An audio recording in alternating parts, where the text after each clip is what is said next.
Hi! This is Revathi. Welcome to అందమైన కథల పొదరిల్లు. Video చూస్తున్న ప్రతి ఒక్కరికి, అలాగే లైక్స్, కామెంట్స్ ఎంకరేజ్ చేస్తున్న వారందరికీ నా హృదయపూర్వక ధన్యవాదాలు.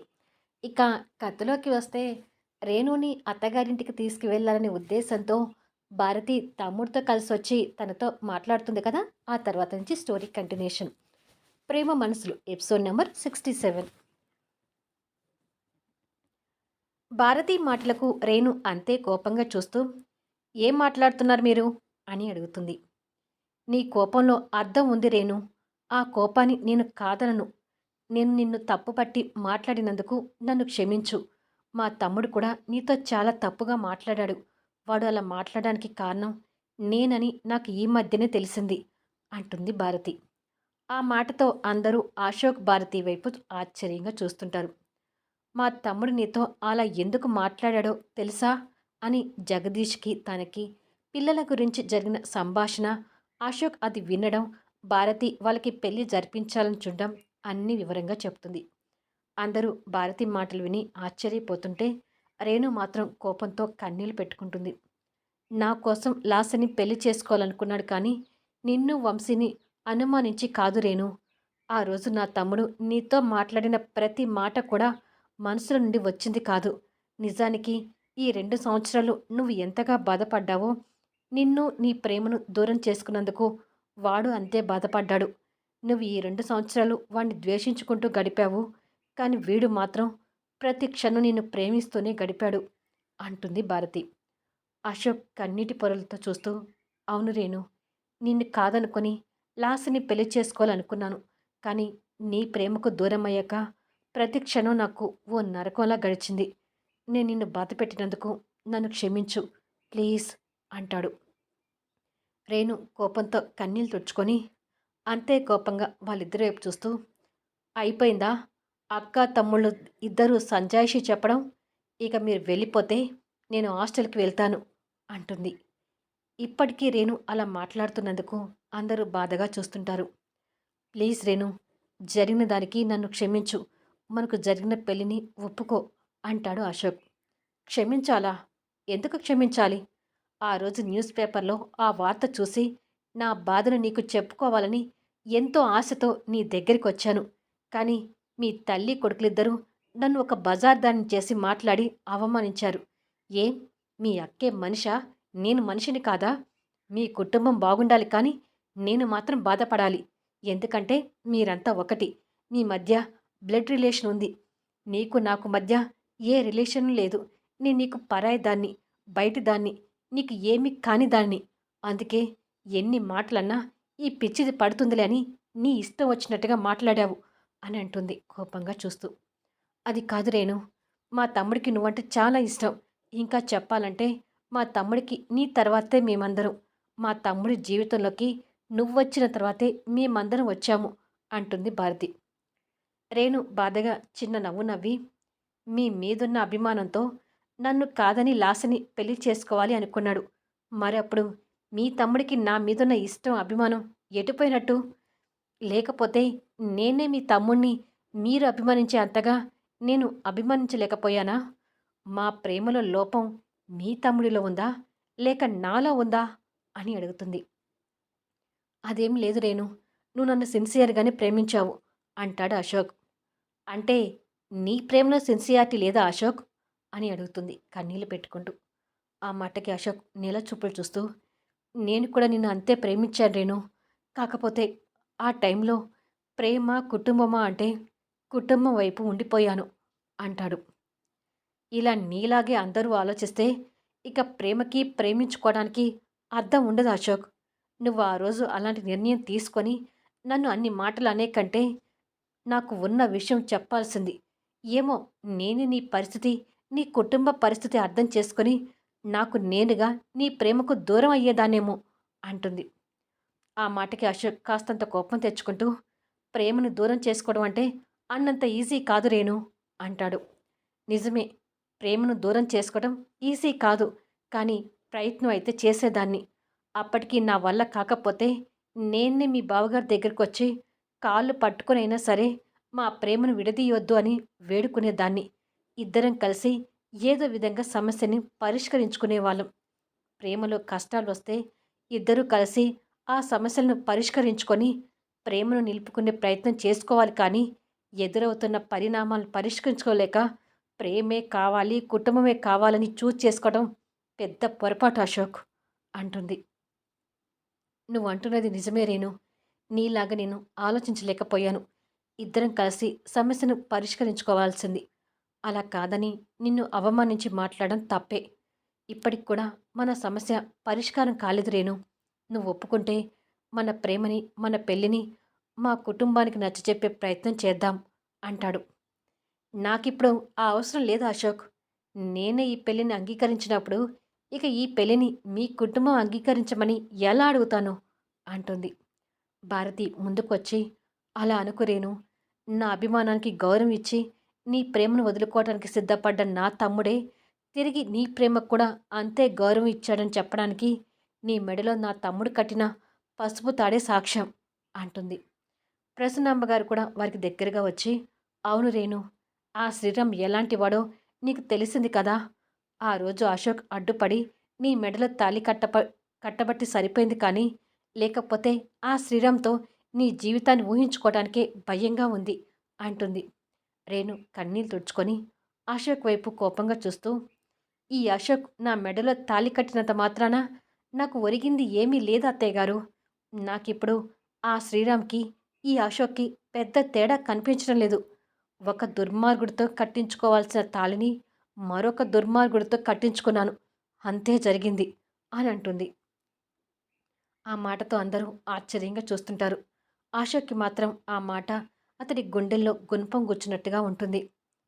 భారతి కూడా ఆ మాటకు బాధపడుతూ రేణుతో ఇంకేదో మాట్లాడబోతుంటే అశోక్ అక్క చెయ్యి పట్టుకొని ఆపి వద్దు అన్నట్టుగా సైగ చేసి రేణుని కన్నీళ్లతో చూస్తూ అక్క చెయ్యి పట్టుకొని బయటికి వెళ్ళిపోతాడు.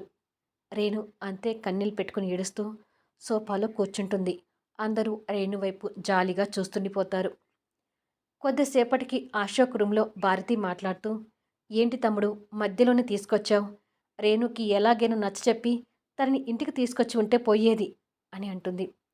లేదక్కా, రేణు మనసులో నేను ఒక దుర్మార్గుడిగా ముద్రపడిపోయాను. ఇక తనకి ఎంత నచ్చచెప్పినా మన మాట వినదు అంటాడు. అలా అని ఊరుకుంటే ఎలా తమ్ముడు? తన మనసు మార్చే ప్రయత్నం చేయాలి కదా అంటుంది.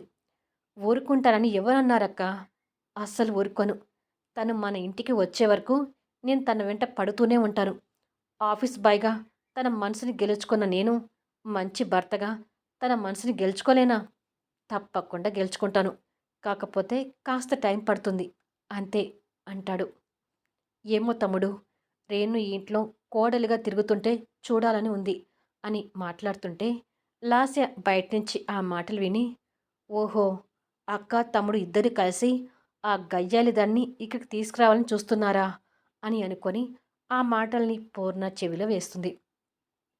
పూర్ణ గారు కోపంతో రగిలిపోతూ, తను కోడలిగా ఈ ఇంట్లో ఎలా అడుగు పెడుతుందో నేను చూస్తాను లాస్య అంటుంది. అత్త మాటలకు లాస్య మొహంలో కాస్త సంతోషం కనిపిస్తుంది. ఆ రోజు రాత్రికి రేణు హాస్టల్కి వస్తుంది. పక్క బెడ్ వైపు చూస్తే అనుష నిద్రపోతుంటుంది. రేణు కూడా బెడ్ మీదకి వాలిపోయి ఆలోచిస్తుంటుంది. ఇక్కడ వంశీ కూడా చాప మీద రెండు చేతుల్ని తల కింద పెట్టుకొని పడుకొని రేణు అశోకుని గురించి ఆలోచిస్తుంటే దివ్య బెడ్ మీద పడుకున్న పాపకి బెడ్షీట్ కప్పి వచ్చి వంశీ పక్కన కూర్చొని, మీరేమీ అనుకోనంటే ఒక మాట చెప్పన వంశీ గారు అంటుంది. ఏంటి దివ్య అది అని అడుగుతాడు. నా చెల్లెల్ని సపోర్ట్ చేయటం కాదు కానీ రేణు చాలా మెచ్యూర్గా మాట్లాడినట్టు అనిపించింది. పెళ్ళికి ముందు ప్రేమ గురించి మనకు అంతగా తెలియదు. నిజమైన ప్రేమ అనుకున్నప్పుడు ఎన్ని సమస్యలు వచ్చినా ఆ ప్రేమను దక్కించుకునే ప్రయత్నం చేస్తూ పరిస్థితులకు తలగకుండా ఉండాలి కదా అంటుంది. నిజమే దివ్య, కానీ కొన్ని పరిస్థితులు ఆలోచించే శక్తిని కూడా కోల్పోయేటట్టుగా చేస్తాయి. అశోక్కి ఎదురైంది కూడా అలాంటి పరిస్థితే. ఇక్కడ మరొక విషయం ఏమిటంటే అశోక్ జీవితంలోకి రేణు కొత్తగానే వచ్చింది, కుటుంబము కొత్తగానే వచ్చింది. మొదటి నుంచి అనాథగా పెరిగిన అశోక్కి అలాంటి పరిస్థితులకి ఎప్పుడూ ఎదురుపడలేదు. అశోక్ జీవితంలోకి రేణు పరిచయం అయ్యాక ఆ వెంటనే ప్రాణంగా ప్రేమించే తల్లి, తండ్రి, అక్క కూడా వచ్చేసరికి రేణు ప్రేమ కావాలో, కుటుంబ ప్రేమ కావాలో అశోక్ తేల్చుకోలేకపోయాడు. పైకి కుటుంబం కావాలని కోరుకున్న రేణుని మర్చిపోలేకపోయాడు. రేణుని వదిలి అమెరికా వెళ్ళిన అశోక్ మనసు మాత్రం రేణు దగ్గరే ఉండిపోయింది. దానికి సాక్ష్యమే ప్రకాష్, అనుష అంటాడు. దివ్య కాస్త ఆశ్చర్యపోతూ, ప్రకాష్, అనుష ఏంటి? మీరేమంటున్నారో నాకు అర్థం కావట్లేదు అంటుంది. ప్రకాష్, అనుష రేణు సేఫ్టీ కోసం అశోక్ పెట్టిన మనుషులు. ఈ విషయం నాకు అప్పుడే తెలిసినా రేణు ముందు తెలియనట్టుగా ఉన్నాను. రేణు కోసమే అనుష రేణు ఉన్న హాస్టల్లో జాయిన్ అయింది. అశోక్ అమెరికాలో ఉన్న ప్రకాష్, అనుష ద్వారా రేణుని ప్రతి క్షణం కనిపెట్టుకుంటూ వచ్చాడు. ఇవన్నీ చూస్తుంటే అశోక్ ప్రేమను కూడా తప్పు పట్టకూడదనిపిస్తుంది అంటాడు. దివ్య వంశీ పక్కన పడుకుంటూ, మీ మాటలు వింటుంటే ఎవరికి సపోర్ట్ చేయాలో కూడా అర్థం కావడం లేదు వంశీ గారు అంటుంది. ఇప్పటి వరకు వెలికిలుగా పడుకున్న వంశీ దివ్య పక్కకు మళ్ళీ, ఇద్దరికీ సపోర్ట్ చేస్తూనే ఇద్దరినీ కలిపే ప్రయత్నం చేయాలి దివ్య అంటాడు. ఏమో వంశీ గారు, రేణు మనసు అంత తొందరగా మారేటట్టుగా కనిపించడం లేదు అంటుంది. రేణు మనసు మారే వరకు అశోక్ ప్రయత్నం చేస్తూనే ఉంటాడు అంటూ వాళ్ళ మాటలు అలా సాగుతుంటాయి. ఇక్కడ రేణు బెడ్ మీద పడుకొని అశోక్తో పరిచయమైన క్షణాల నుంచి ఆ రోజు జరిగిన క్షణాల వరకు మొత్తం గుర్తు తెచ్చుకుంటుంది. అశోక్ అతని రూములో టేబుల్ లైట్కి ఎదురుగా కూర్చొని ఏదో చేస్తున్నాడు. బాగా కష్టపడుతున్నట్టు గుర్తుగా మొహం మీద చెమటలు కూడా పడుతుంటాయి. అశోక్ ఆ రాత్రి అలా కష్టపడుతుంటే రేణు నిద్రపోకుండా ఆలోచిస్తూ పడుకుంటుంది. మరుసటి రోజు మార్నింగ్ ఉదయం 6 గంటలు. కష్టపడినందుకు ఫలితంగా అశోక్ మొహంలో సంతోషం కనిపిస్తుంది. ఒకప్పుడు పగిలిపోయిన, విడిపోయిన best love couple presentation gift Ashok చేతిలో అతుక్కొని అందంగా తయారై కనిపిస్తుంది. అశోక్ దానివైపు ఆనందంగా చూస్తూ, విడిపోయిన మీ బొమ్మల్ని కలపడానికే ఇంత కష్టపడాల్సి వచ్చింది. ఇక నా దయ్య రాక్షసుతో కలవడానికి నేనెంత కష్టపడాలో అని అనుకొని నవ్వుతూ దాన్ని బెడ్ పక్కన పెట్టుకుంటాడు. వంశీ ఆఫీసులో కూర్చొని కాస్త టెన్షన్ పడుతూ రఘు ఫోన్ కోసం ఎదురు చూస్తుంటాడు. కొద్దిసేపటికి రఘు దగ్గర నుంచి ఫోన్ వస్తుంటే ఆతృతగా లిఫ్ట్ చేసి, ఏమైందిరా అంటాడు. ఏముంది, ఎప్పటిలాగానే ₹1 తేడాతో టెండర్ ఆ జగదీష్ గెలుచుకున్నాడు అంటాడు. వంశీ నిరాశతో ఫోన్ పెట్టేసి ఆలోచిస్తుంటాడు.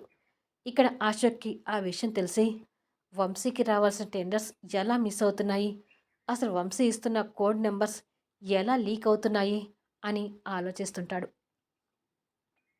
వంశీ అతని క్యాబిన్లో కొంతమంది స్టాఫ్తో మాట్లాడుతూ, మిమ్మల్ని నా ఆఫీస్ నుంచి పంపించడానికి నాకు బాధగానే ఉంది. కానీ మీరు జాబ్ లేకుండా ఏ ఇబ్బంది పడకూడదని మీకు వేరే కంపెనీలో జాబ్ చూసి పంపిస్తున్నాను. మీరు అక్కడికి వెళ్ళి జాయిన్ అవ్వండి అంటాడు. కానీ సార్, మాకు ఈ కంపెనీ వదిలిపెట్టి వెళ్ళాలంటే బాధగా ఉంది. మీకు బిజినెస్లో మంచి లాభాలు వచ్చినప్పుడు ఇంక్రిమెంట్స్, బోనస్ ఇచ్చి మమ్మల్ని ప్రోత్సహించారు. ఇప్పుడు మీరు ఇబ్బందులో ఉన్నారు కాబట్టి మీరు మాకు ఇచ్చే శాలరీస్లో 50% ఇచ్చినా మేము సంతోషంగా ఇక్కడే జాబ్ చేసుకుంటాం సార్ అని ఒక్కొక్కరిగా మాట్లాడుతుంటారు. వంశీ వాళ్ళ మాటలు విని, తక్కువ శాలరీస్ ఇచ్చి నేను మిమ్మల్ని ఇబ్బంది పెట్టలేను. పైగా మీరు చూస్తున్నారు కదా, ఈ కంపెనీకి కాంట్రాక్ట్స్ కూడా రావట్లేదు. పోను పోను ఇంకా ఇబ్బంది అవుతుంది. అందుకే ఎక్కువ మొత్తంలో శాలరీస్ ఇచ్చే ఎంప్లాయీస్ని ఒక్కొక్కరిగా వేరే కంపెనీలకు పంపిస్తున్నాను. నేను మళ్ళీ బిజినెస్లో కోలుకుంటాననే నమ్మకం నాకుంది. మళ్ళీ ఈ ఆఫీస్కి పూర్ణ వైభోగం వస్తుంది. అప్పుడు తప్పకుండా మళ్ళీ మీరందరూ ఈ కంపెనీలో జాయిన్ అవుతారు. నా మీద నమ్మకం ఉంచండి అంటాడు. ఓకే సార్, మళ్ళీ మీరు బిజినెస్లో చక్రం తిప్పాలనుకుంటున్నాం. మేము ఇప్పుడు వెళ్ళిపోయినా తిరిగి మీ కంపెనీలో అడుగు పెట్టాలి. ఆల్ ది బెస్ట్ సార్ అని చెప్పి పక్క నిలబడ్డ రేణుకు కూడా వెళ్ళొస్తాం మేడం అని చెప్పి వెళ్తారు. రేణు కూడా వాళ్ళకి బాధగా బాయ్ చెప్పి పంపిస్తుంది. తిరిగి వంశీ రేణుతో మాట్లాడుతూ, అమీర్పేటలో ఉన్న మన బ్రాంచ్ని అమ్మిన విషయం నీకు తెలుసుగా రేణు అంటాడు. తెలుసు బావగారు, ఎవరో రామ్మోహన్ రావు గారు ఆ బ్రాంచ్ని కొన్నారని చెప్పారు కదా అంటుంది. అవును, ఆయన మంచి వ్యక్తి. నీకు కూడా ఆ బ్రాంచ్లను జాబ్ చూశాను అంటాడు. రేణు ఆశ్చర్యపోతూ, అదేంటి బావగారు, నన్ను కూడా ఈ కంపెనీ నుంచి పంపిస్తున్నారా అని అడుగుతుంది. తప్పట్లేదు రేణు, 2 నెలల నుంచి నువ్వు శాలరీ కూడా తీసుకోవడం లేదు. మీ నాన్నగారికి ఆర్థిక ఇబ్బందులున్నాయని, వాటిని నువ్వే తీర్చుకుంటూ వస్తున్నావని నాకు కూడా తెలుసుగా. నువ్విలా శాలరీ తీసుకోకుండా ఉంటే, మీ నాన్నగారికి ఇబ్బందులెక్కువవుతాయి. అందుకే అన్నీ ఆలోచించి, అమ్మిన మన బ్రాంచ్‌లోనే నీకో జాబ్ చూశాను. వాళ్ళకి చెప్పినట్టే నీకు చెప్తున్నాను. నేను తిరిగి బిజినెస్‌లో కోలుకున్నాక, తిరిగి ఇక్కడికే వద్దువు గాని, నువ్వెళ్ళి రామ్మోహన్ రావు గారిని కలువు అంటాడు. రేణు బాధగా చూస్తూ, సరే బావగారు అని రేణు వెళ్ళబోతుంటే, హా రేణు, మరొక విషయం, రామ్మోహన్ రావు గారు నీ సర్టిఫికేట్ సబ్మిట్ చేయమన్నారు. సర్టిఫికేట్ తీసుకుని వెళ్ళు అంటాడు. సరే బావగారు అని వెళ్తుంది. మరుసటి రోజు రామ్మోహన్ రావు గారు రేణు సర్టిఫికేట్ చూస్తూ, ఓకే అమ్మా, మీ బావగారి కంపెనీలో నువ్వు ఎంత ఫ్రీగా జాబ్ చేసుకున్నావో ఇక్కడ కూడా అంతే ఫ్రీగా జాబ్ చేసుకోవచ్చు అంటాడు. రేణు నవ్వుతూ, థ్యాంక్ యూ సార్ అంటుంది. నీకు వీలైతే ఈ రోజు నుండే జాబ్లో జాయిన్ కావచ్చు అంటాడు. తప్పకుండా సార్, ఈ రోజు నుండే జాబ్లో జాయిన్ అవుతాను అంటుంది. కొద్దిసేపటికి రేణు స్టాఫ్ని పరిచయం చేసుకొని వర్క్లో మునిగిపోతుంది. ఆ రోజు సాయంత్రానికి రేణు హాస్టల్కి వచ్చి దివ్యకి ఫోన్ చేసి, కొత్త వాళ్ళ దగ్గర జాబ్ చేస్తున్నానే ఫీలింగ్ అస్సలు కలగలేదక్క, స్టాఫ్ కూడా నాతో బాగా కలిసిపోయారు అని ఆ రోజు కబుర్లు పంచుకుంటూ ఉంటే పక్కన ఉన్న అనుష కూడా సంతోషపడుతుంటుంది. మరుసటి రోజు రేణు జాబ్కి కొత్త కొత్త ఆఫీస్కి వెళ్ళేసరికి అక్కడి వాతావరణం పూర్తిగా మారిపోతుంది. ఆఫీస్ని పూలమాలతో కొత్తగా అలంకరించి ఉంటుంది. స్టాఫ్ అంతా హడావిడిగా ఉంటారు. రేణు కూడా ఆ రోజు అనుకోకుండా శారీలో వస్తుంది. రేణు అక్కడి వాతావరణం చూసి ఆశ్చర్యపోతుంటే కొంతమంది స్టాఫ్ రేణు దగ్గరికి వచ్చి, హాయ్ రేణు, మనకి కొత్త బాస్ వస్తున్నారన్న విషయం నీకు ముందే తెలిసిందా ఏంటి? స్పెషల్గా తయారై వచ్చావు అని అడుగుతారు. రేణు ఆశ్చర్యపోతూ, అదేమీ లేదు, గుడికి వెళ్ళాలని ఇలా రెడీ అయి వచ్చాను. అది సరే, కొత్త బాస్ అంటున్నారేంటి? నాకేమీ అర్థం కావడం లేదు అంటుంది. మన పాత బాస్ రామ్మోహన్ రావు గారు ఈ కంపెనీని వేరొకరికి అమ్మారంట. రాత్రికి రాత్రే కంపెనీ అమ్మడం కొనడం జరిగిపోయాయి అంటారు. రేణు వారి మాటలకు ఆశ్చర్యపోతుండగానే, అంతేకాదు రేణు, నీ పోస్ట్ కూడా మారిపోయింది. రాబోయే కొత్త బాస్కి నిన్ను పిఏగా సెలెక్ట్ చేశారు అంటారు. రేణు ఇంకా ఆశ్చర్యపోతూ, వాట్, నేను పిఏ ఏంటి? నేను ఇక్కడ జాయిన్ అయింది ప్రాజెక్ట్ మేనేజర్ పోస్ట్ కదా అంటుంది. కావచ్చు, కానీ నిన్ను పిఏ పోస్ట్కి షిఫ్ట్ చేస్తారని ఇన్ఛార్జ్ చెప్పారు. నువ్వు రాగానే నీకు ఈ విషయం ఇన్ఫామ్ చేయమన్నారు అంటుంది. రేణు ఆ మాటలు విని ఆశ్చర్యపోతుండగానే, సరే, కొత్త బాస్ వచ్చేసరికి మనం బొక్కేలు పట్టుకుని రెడీగా ఉండాలి, పదా రేణు అంటూ రేణుని తీసుకెళ్తారు. కొద్దిసేపటికి రేణుతో సహా బొకేలు పట్టుకొని కొత్త బాస్ కోసం వెయిట్ చేస్తూ ఉంటారు. మరి ఆ కొత్త బాస్ ఎవరో మీరందరూ ఖచ్చితంగా గెస్ చేస్తారు కదా. గెస్ చేసిన వారు కామెంట్స్లో తెలియచేయండి. ఈ వీడియోపై మీ అభిప్రాయాలు తెలుపుతూ లైక్స్ ఇవ్వండి, అలాగే కామెంట్ షేర్ చేయండి. మళ్ళీ నెక్స్ట్ వీడియోలో కలుద్దాం.